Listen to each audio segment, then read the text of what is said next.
সবকিছু ঠিকঠাক, সত্য ঘটনা অবলম্বনে তৈরি হবে একটি সিনেমা। প্রধান চরিত্রে অভিনয় করবেন বিদ্যা সিনহা মিম, নির্মাণ করবেন সুমন ধর, ঘোষণাও হয়েছে।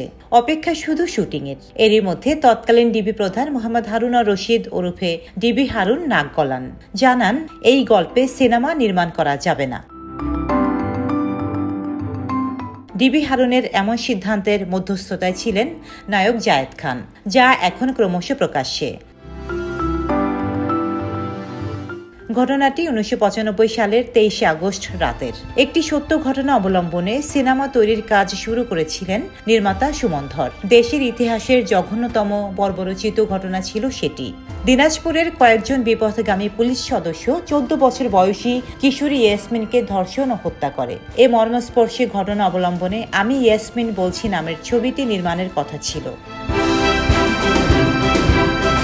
নির্মাতা সুমন ধর বলেন, ছবিটির কাজ আটকে দিয়েছিলেন ঢাকা মহানগর গোয়েন্দা পুলিশের সাবেক প্রধান মোহাম্মদ হারুন রশিদ। একদিন অচেনা একটি ফোন নম্বর থেকে তার সঙ্গে যোগাযোগ করেন ডিবি হারুন, তবে সেটি নায়ক জায়েদ খানের মাধ্যমে। পরে জায়েদ খানই সুমনকে নিয়ে গিয়েছিলেন হারুনের ডিবি কার্যালয়ে। সুমনের ভাষ্যমতে জায়েদ তাকে ফোন করে বলেন, আপনাকে আমার সঙ্গে একটু হারুন ভাইয়ের ওখানে যেতে হবে, কেন যেন আপনাকে ডাকছেন। আমি যেহেতু চলচ্চিত্রের মানুষ, তাই আমাকে দায়িত্ব দিয়েছেন। পরের দিন হারুনের সাথে সুমন দেখা করতে যায়। হারুন সাহেব তার রুমে টিম সহ বসেছিলেন। সালাম দেওয়ার পর হারুন সাহেব প্রশ্ন করেন, কি অবস্থা, শুনলাম আপনি একটু সিনেমা করছেন। আমি ইয়াসমিন বলছি। এটা নিয়েও অনেক কথাবার্তা আছে। এই ছবি আসলে করা যাবে না।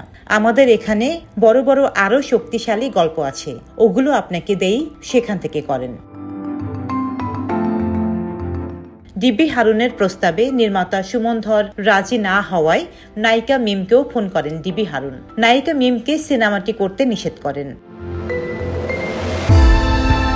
মিমের ভাষ্যে, হোয়াটসঅ্যাপে কল দেখে আমি একটু ঘাবড়ে যাই। ডিবি হারুন কেন আমাকে ফোন করবেন? ভাবতেও পারিনি যে আমার কাছে এমন একটি ফোন কল সেদিন আসবে আর বলা হবে যে ছবিটিতে অভিনয় করতে পারবো না। যখন তিনি বলেন তোমার পরিচালক আমার সামনে বসা, তখন বুঝতে বাকি থাকেনি যে ছবিটি বোধহয় আর হবে না। পরিচালক বের হওয়ার পর নির্মাতাকে ফোন করে আবারও নিশ্চিত হই। সব মিলিয়ে মনটা আমার খুবই খারাপ হয়। শিল্পীর জীবনে চ্যালেঞ্জিং চরিত্রে অভিনয়ের সুযোগ সবসময় আসে না। আসার পর যখন আবার তা থেকে বঞ্চিত হতে হয়, তখন মন খারাপ হয়। এদিকে আশার কথা শোনালেন নির্মাতা সুমন ধর। বললেন, আমি ইয়াসমিন বলছি, শুটিং শুরু করবেন খুব শীঘ্রই। নায়িকা হিসেবেও থাকছেন মিম। ডেস্ক রিপোর্ট, সাম্প্রতিক দেশকাল।